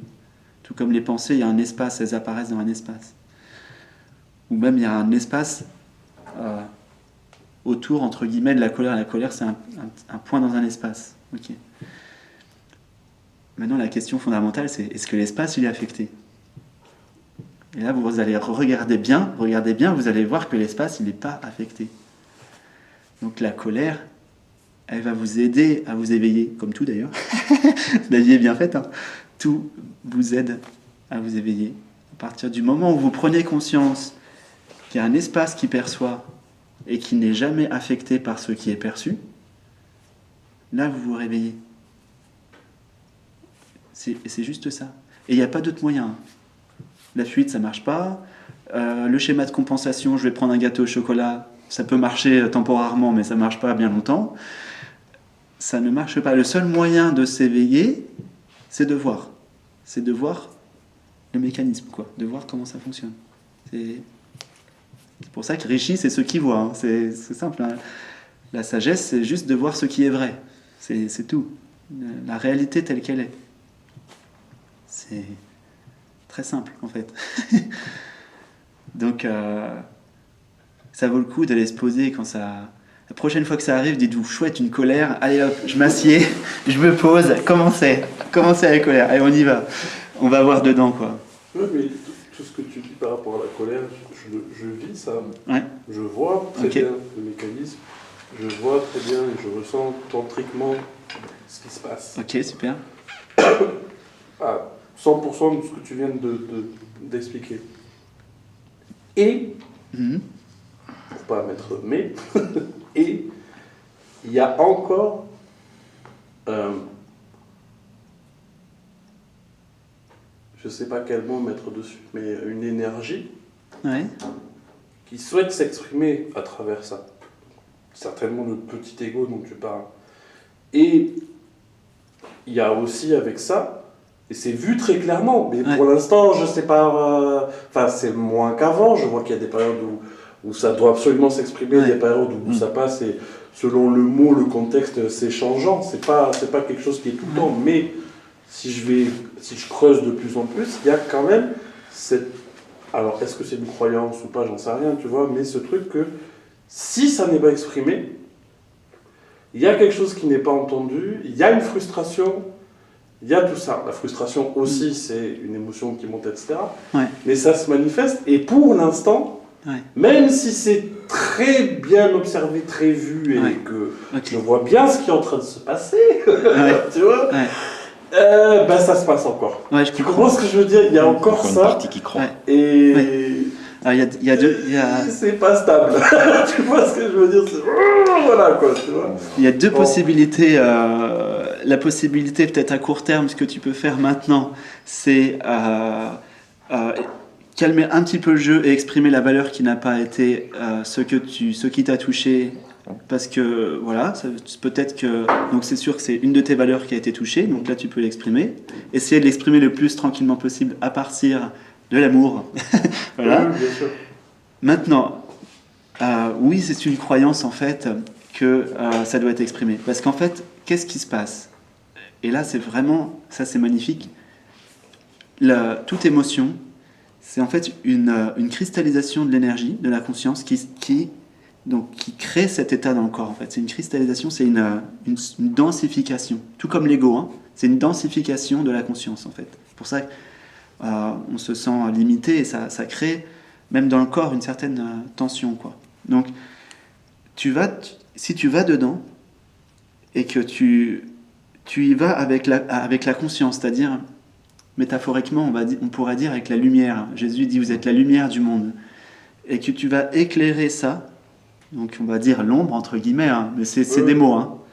Si tu l'éclaires et si tu conscientises ça, tu vas te rendre compte que ça va lâcher. Et je fais ça parce que c'est vraiment dans l'expression que ça fait. Hein, ça fait comme ça. Et ça va lâcher. Et tu vas te rendre compte, une fois que tu l'auras validé, que tu l'auras fait vraiment l'expérience, peut-être 2-3 fois pour bien être sûr, tu vas te rendre compte qu'en fait, non, tu n'es pas forcément obligé que ça sorte.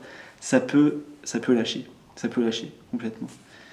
Et après, il y a un moment donné où ça va même plus cristalliser et ça va juste passer. Tu vas voir la colère passer, tu vas faire « Ah, c'est marrant, mais non, j'ai pas envie de tomber dedans. »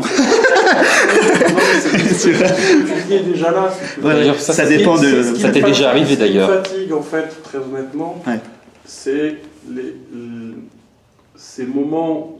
On est encore dans un temps qui serait linéaire, c'est pas le cas, mais c'est ce questionnement et cette frustration et cette colère aussi qui est liée à ça, de pourquoi, encore une fois, qui pose la question, mais bon, pourquoi il y a des moments où il n'y a aucun effort, ça passe comme tu dis, c'est vu, c'est non merci pas aujourd'hui, même des pensées, même je les sens même physiquement des fois, des choses qui viennent, c'est là, je fais non, c'est bon, merci, j'en veux pas, tu vois.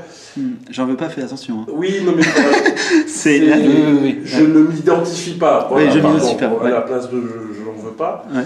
Et donc des fois ça se fait, mais c'est d'une fluidité absolument. Tu vois, il y a, comme tu disais, est-ce qu'il y a un effort pour être? Non. Et des fois, il y a un effort de qui, j'en sais rien, mais en tout cas c'est vécu comme étant un effort. Une bagarre presque, tu vois, pour arriver à faire en sorte que ça passe, tu vois. Donc c'est assez paradoxal et contradictoire. Il y a un effort pour que il n'y ait pas d'effort en fait. Oui, je comprends ce que tu dis. Non. Et c'est ça, c'est usant. C'est parce que Pardon, je parle beaucoup. C'est parce que tu es encore dans des fluctuations d'être. Voilà. C'est-à-dire que tu es, mais tu es encore dans des fluctuations. Tu fais des allers-retours. Complètement, et je comprends pas ça. Mais c'est normal ça aussi. D'accord.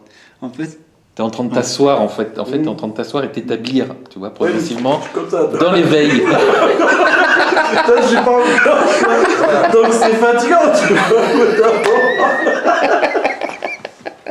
T'aurais dû essayer l'autre chaise là. T'aurais dû essayer l'autre chaise, c'est pas mal. Par terre, peut-être, je sais pas. Mais tu fais des allers-retours, mais ça va venir. Hein. C'est en train de venir, de toute façon. Mais rappelle-toi que tu as fait l'expérience, parce qu'on en a discuté, de cette fameuse colère qui passait, tu la voyais, tu te rappelles pas? Tu me le disais. Je l'ai vu passer. Ah tiens, c'est Ouais, là ouais. ça. Ouais, Et tu t'as vu? Non. Très facilement en plus, hein, avec un Ouais. détachement. Donc, tu sais. En Ouais. fait, Ouais. tu sais déjà tout. En fait, à un moment donné, le fait de voir, le fait de la conscience qui voit, ça se clarifie tellement que il y a la perception et ce qui est perçu est clairement... tu vois, la perception, elle est là, ce qui est perçu, enfin, c'est une image. j'ai Hein. compris. C'est là, dans le sens, c'est vraiment vu que c'est pas toi, et c'est vraiment... donc, il y a un moment, ouais, c'est ça, ce discernement va s'affûter, s'affiner, et il y a un moment donné où tu ne pourras juste plus y croire, quoi. Voilà. Tu pourras juste plus y croire. Et Ouais, mais j'ai eu des moments de Ouais. rigolade. Hein. Quand je voyais ça arriver, ça me faisait rire parce que Ouais.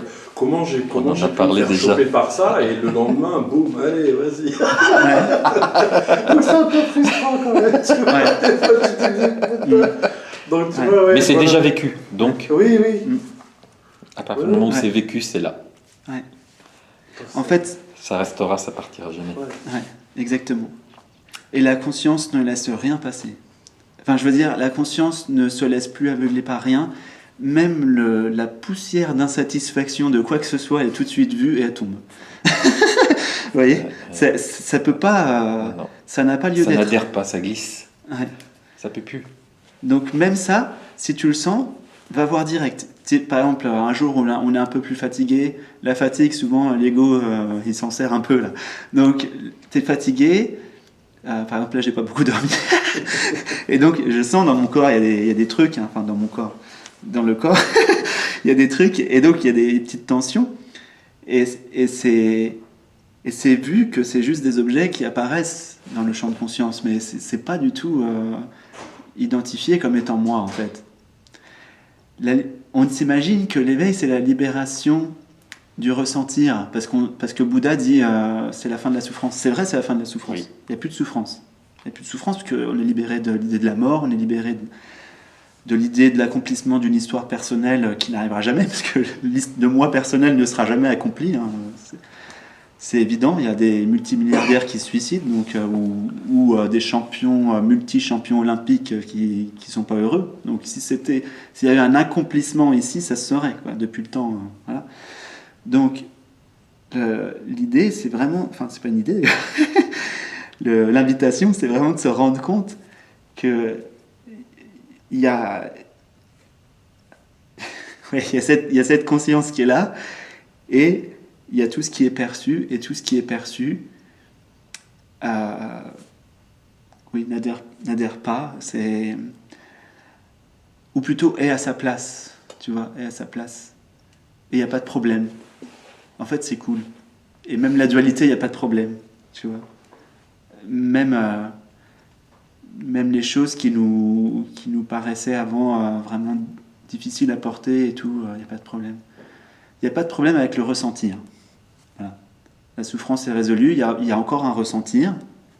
Il y a même des grands sages, beaucoup de grands sages qui ont eu des choses très graves, enfin très graves entre guillemets, mais des cancers et tout ça. Beaucoup même. Beaucoup. Ouais. Ils n'avaient pas de problème avec le ressentir. Vous regardez Ramana Maharshi ou d'autres, ils ont le sourire aux lèvres alors qu'ils ont une tumeur énorme dans le bras. Parce que la perception, elle est quelque part. Et voilà, il y a un détachement. Ce qui ne veut pas dire que, que des fois, parce qu'on pourrait poser la question, oui, mais Jésus, pourquoi il a dit éloigne de moi cette coupe avant la crucifixion, ou d'autres trucs, ou pourquoi m'as-tu abandonné quand il était sur la croix, tout ça.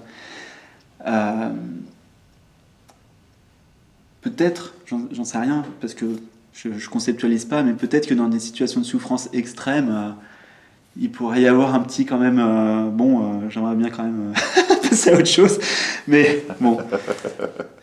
Mais pour autant, on sait ce qu'on est. On sait ce qu'on est. Toujours. Et ça c'est jamais perdu. Ça peut pas. Tu peux pas perdre ce que tu es. Oui. C'est pour ça que C'est c'est si impossible.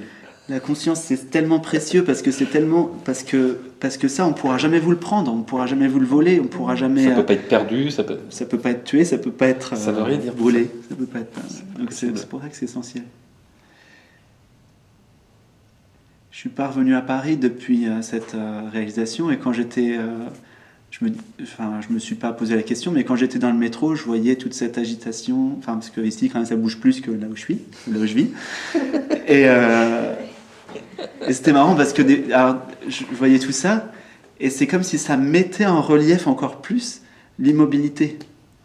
Et donc je fermais les yeux et je me disais, ouais, c'est toujours là, quoi. C'est génial.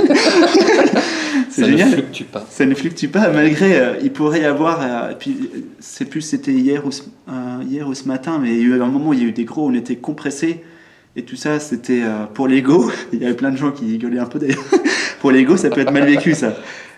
Et je voyais, c'était vraiment la plénitude, quoi. Donc en fait, je me rends compte que ça change rien, quoi. Quel que soit ce qui arrive. Et puis, même en camp de concentration. L'autre jour, j'ai vu une vidéo de Sad Prem. Vous connaissez peut-être Sad Prem? C'est quelqu'un qui partageait. Je sais pas s'il est encore dans son corps, Sad Prem.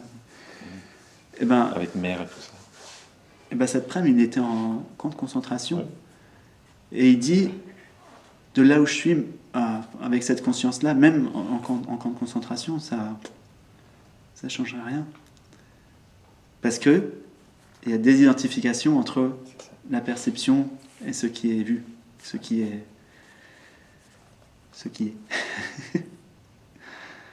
Ouais. Et c'est pas si difficile que ça si on ne fuit pas, si on voit juste les choses telles qu'elles sont et qu'on regarde comme c'est. Parce qu'en fait,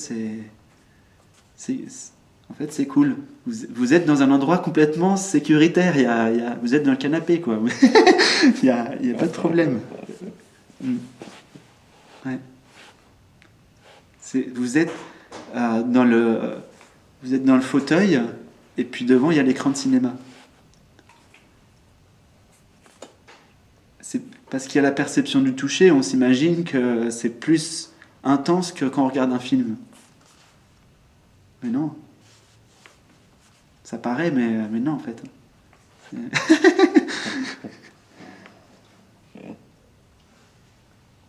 Vous n'êtes pas dans le film avec tous les problèmes du film.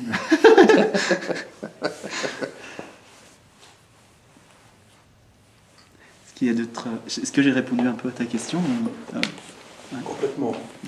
Merci, Pierre.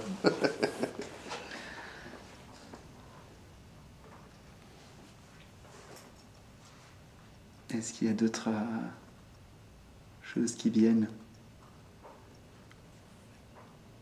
Tout à l'heure, tu parlais du karma, en fait, c'est n'existe pas. Non, parce que en fait, pour qu'il y ait un karma, il faut un temps. Et, on est d'accord? Ouais. Donc, le karma n'existe que parce que, je te l'avais déjà dit d'ailleurs, que parce que tu crois que tu n'es pas réalisé.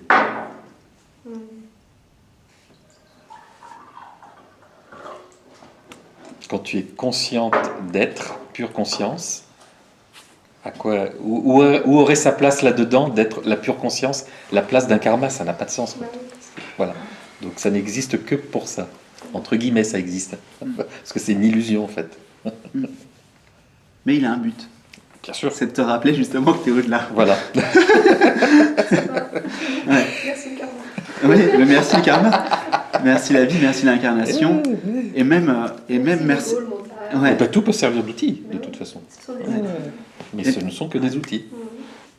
Même merci la souffrance. Ouais. Sans aller la chercher, hein.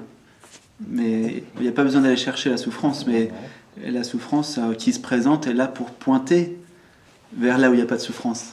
En fait, la souffrance met en relief là où en vous il n'y a pas de souffrance. C'est fait pour, en fait, tout ça. Tout comme la dualité met en relief l'unité. Donc le chemin, la plupart du temps, parce que des fois il y a des éveils spontanés, mais la plupart du temps, on passe d'une étape où il y a relation, peu comme, voilà, un peu comme une relation amoureuse, hein, parce que c'est une voie d'amour, hein, c'est vraiment l'amour qui guide, et peu importe la voie que vous utilisez, peu importe le chemin que vous utilisez, ce sera toujours le courant d'amour qui se fait spontanément pour atteindre cette unité, atteindre entre guillemets. Au début, on commence dans une voie où il y a une relation, c'est-à-dire que sujet-objet, je médite sur quelque chose, ou je chante telle chose envers quelque chose, envers l'univers ou envers un truc. Et puis, jusqu'à arriver à fusion. Donc il y a besoin de la dualité pour arriver à l'unité. Il y a besoin de la relation pour arriver à la fusion, en fait.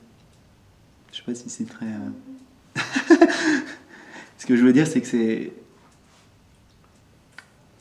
c'est l'amour qui fait ça, en fait. Il n'y a pas de... C'est l'amour qui va faire l'union. Tu vois ? Et finalement, on a... Pour l'ego, ça fait un peu bizarre, mais on n'a pas le choix de grand-chose. Parce que ce chemin d'amour-là, c'est quelque chose de un peu spontané, quelque part. C'est le courant de la vie qui s'exprime et l'union est au bout de toute façon. Tu vois, c'est certain. Ça, il n'y a aucun doute. Gérald disait hier, dans les Écritures, Krishna dit « Quel que soit votre chemin, immanquablement, vous parviendrez à moi. » Donc, ça peut pas être autrement. Bah oui. Immanquablement. Ça peut pas être autrement. Quelle que soit la voie qu'on emprunte, même d'ailleurs, dans les textes, il est dit même si votre voie c'est la flagellation, immanquablement vous passez par moi de toute façon. Ça peut pas être autrement. C'est obligatoire parce que si vous regardez ce que vous voulez, on veut tous le bonheur absolu, hein, le bonheur, la plénitude. Et on veut un bonheur constant et on veut un bonheur qui soit toujours renouvelé. Non, on ne se lasse pas. Parce qu'un bonheur constant qui est toujours le même, on finirait par s'en lasser. Donc ça doit toujours le renouveler. Et ça, c'est exactement ce qu'on est en fait. C'est ce qu'on est déjà. Et donc on va expérimenter plein de choses et tout ça jusqu'à trouver le truc qui est justement le bonheur constant et qui est tout le temps renouvelé, tout le temps le même. Enfin, le même est renouvelé en même temps. Là, c'est pas évident à définir. Mais qui est stable, en tout cas. Ouais, il fluctue pas. Ouais. C'est permanent.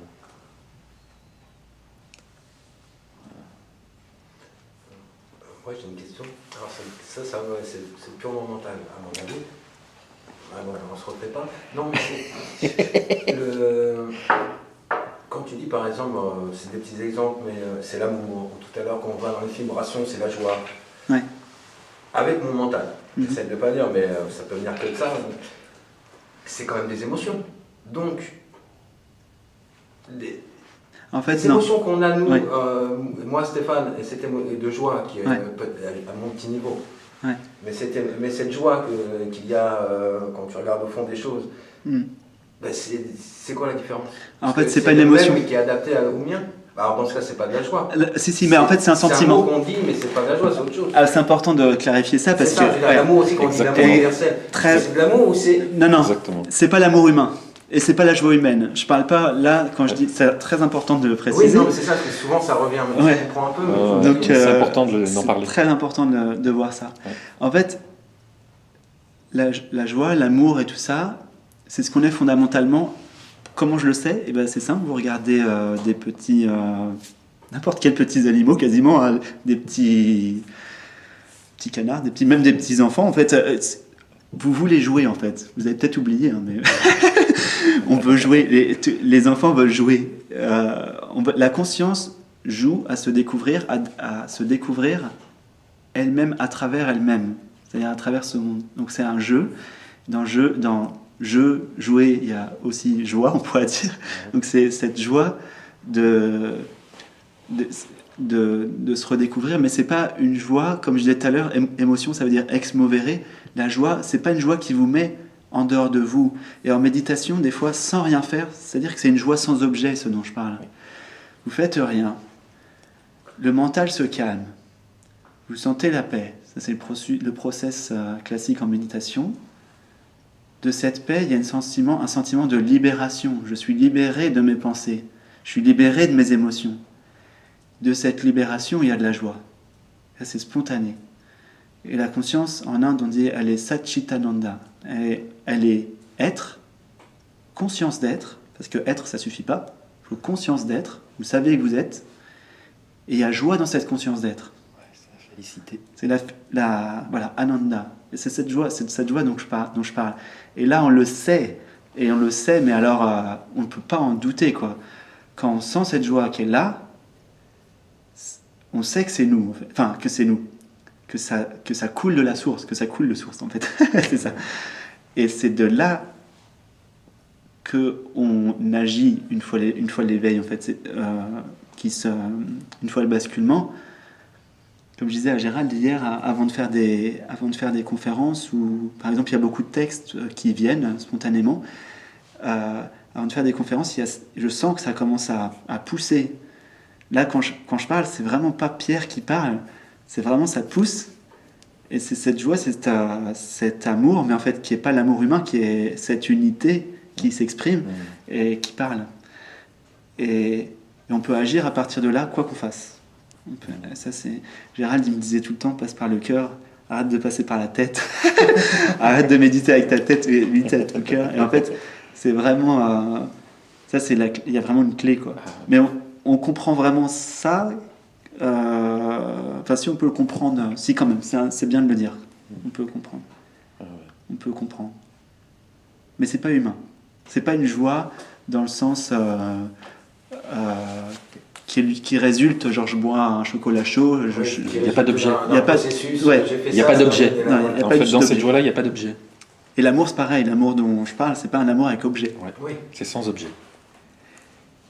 Là, on est plutôt dans l'amour inconditionnel. Il n'y a pas de condition, il n'y a rien de tout ça. Il n'y a pas d'enjeu, il n'y a pas de calcul, il n'y a pas d'attente. Oui. Voilà, tu vois, il n'y a rien de tout ça en fait. C'est spontané et c'est entre guillemets permanent.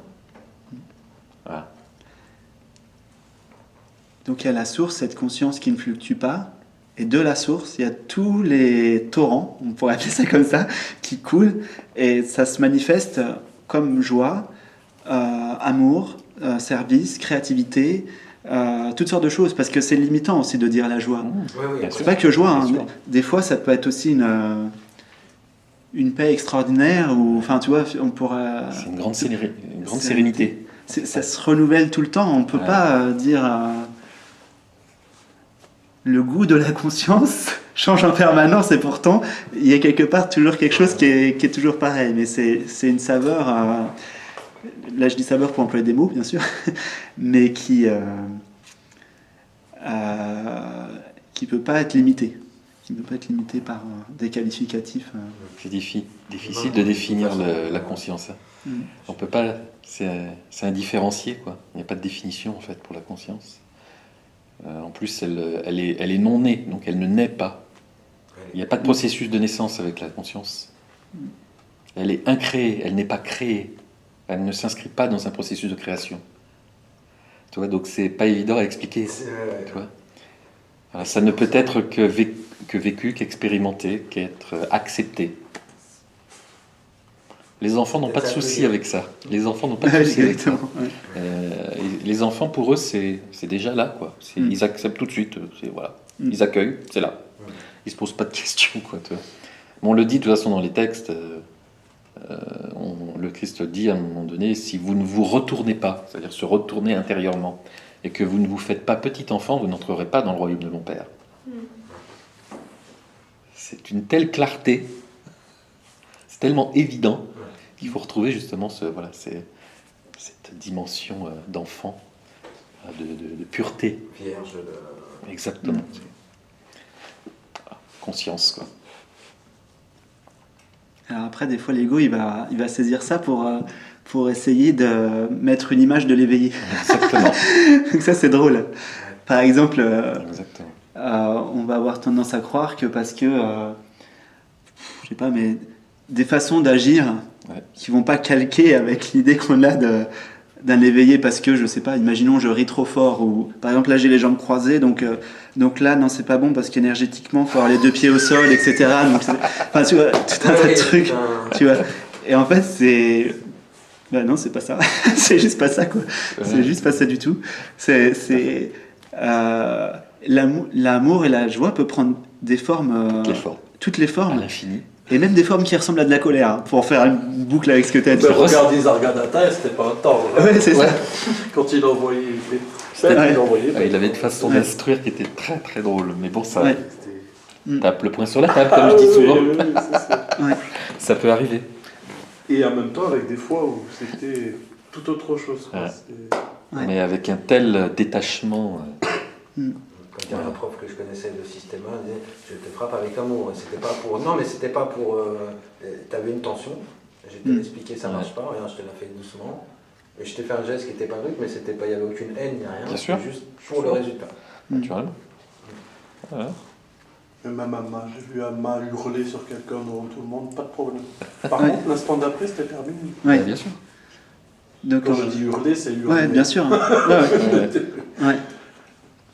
Tu vois, là, tu dis même Amma. Là, j'aime bien en parler de ça parce que le même signifie qu'on met des fois des étages. C'est ça. Et... C'était un même. Non, mais je comprends. Je ne l'ai pas par rapport à toi. Pas par rapport. J'en profite. Pas par rapport à toi. Il fait bien de le dire parce Je que profite souvent, de ce même. Toi, oui. Toi, oui, il n'y a pas de. C'est cadeau. Merci pour ce même. Bonjour, bienvenue. Oui, bien sûr.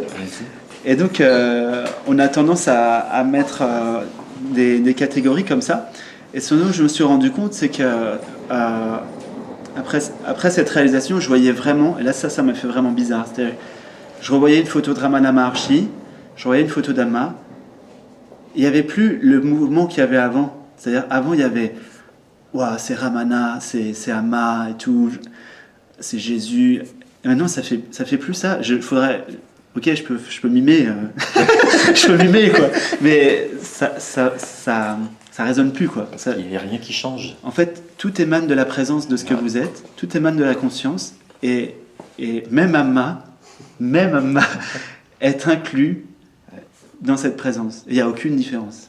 Et ça, c'est hyper important de comprendre, parce qu'en fait, c'est l'ego qui va encore faire vivre l'idée du moi spirituel avec l'idée d'un gourou qui est supérieur, et donc il va falloir que j'atteigne quelque chose pour être comme le gourou. De hiérarchie. Mais vous ne serez jamais comme un tel ou un tel ou un tel ou un tel. Il y a eu des milliards de flocons de neige depuis que la Terre existe. Il n'y a jamais eu un flocon de neige pareil. Vous êtes complètement unique et parfait dans votre unicité. Unité. Dans votre manifestation, vous serez toujours physiquement, vous n'allez pas vous mettre à vous transformer. C'est amusant, enfin, tout ce qu'on dit là, mais moi, avec le monde que je reçois à la maison, des fois, je me souviens un jour d'une personne qui était arrivée, on en parlait hier, qui avait voyagé beaucoup en Inde, qui avait rencontré plein de maîtres, tout ça, plein de saints, de saintes, tout. Qui est monté très haut, même dans les Himalayas, je ne sais plus, des milliers de mètres, voilà, et qui me disait, oui, de toute façon, les plus grands maîtres et les maîtres authentiques sont en Inde. Et je lui dis, mais il y a partout. Non, et puis de toute façon, moi je sais les reconnaître. Je lui dis, ok, et tu les reconnais à quoi? Il y a des critères. Je dis, ok, bon. Et à la fin, bon, j'ai fini par lui dire que tout ça c'était vraiment illusoire, parce qu'elle voyait encore des niveaux, donc elle dissociait les choses, donc il y avait une différenciation. Etc. Et après, c'est marrant parce qu'elle a simplement ajouté. Donc, elle a pris conscience de ce qui se passait. Et elle a pris conscience et puis elle m'a simplement dit ah, bah c'est marrant, j'avais pas vu les choses comme ça. Donc, elle a vraiment pris conscience, quoi. Voilà, on a eu une discussion pourtant très simple, très basique. Mais elle avait une croyance, mais c'était incroyable. Elle dit non, les grands maîtres, ils sont uniquement là, il n'y en a pas ailleurs. Je dis, mais il y a des maîtres, des instructeurs spirituels partout. Enfin, je dis, il y a pas de... Si, ils doivent être comme ça. En plus, ça m'avait donné des critères. C'était incroyable, quoi. C'était trop marrant. Je lui ai expliqué qu'en Inde, on trouvait, il y avait un maître, qui était un swami aussi, qui avait réalisé aussi le soi, qui n'avait pas de bras ni de jambes. Et il y avait je sais pas combien de disciples, il est très connu et tout ça. Et du coup, elle fait ah bon? J'aime bien ça. Je le connais pas celui-là. Je dis eh ben oui, la conscience c'est la conscience. Hein. Ça change rien. Hein. Le corps c'est qu'une forme, c'est un véhicule. Ouais.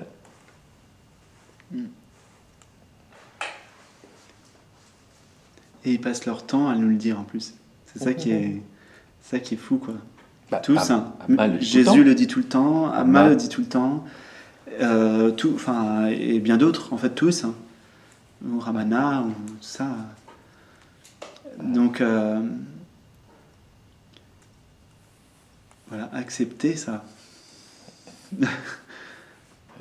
Dans le livre qu'on a écrit, je lui avais dit première question à Gérald, comment réaliser le soi, enfin je sais plus comment j'allais tourner la question, Ouais. quoi. Il m'a juste répondu on accepte. C'est ça. On accepte. Et c'est vrai en plus, c'est vrai. Et C'est vraiment j'entendais ça, par en fait. là, on accepte d'être le soi, maintenant. Ouais. Donc, si pratique il devait y avoir, ce serait vraiment de toujours revenir ici et maintenant et d'accepter ici et maintenant qu'on l'est déjà. Maintenant. Voilà. Parce que tant qu'on pensera que l'éveil ce sera plus tard, l'univers il fait ok. Enfin, la conscience fait ok, bah c'est plus tard. Voilà, c'est ça, il n'y a pas de Si tu veux, il n'y a pas de souci. Il n'y a aucun problème. Tant Pour que elle, tant que vous penserez Jésus il est au-dessus, ah bah Jésus il est au-dessus, pas de problème. Il n'y a pas de souci. On va rester comme ça alors. Vous créez complètement votre réalité, pas de souci. tout est possible, donc il n'y a pas de souci. Quoi. Ouais.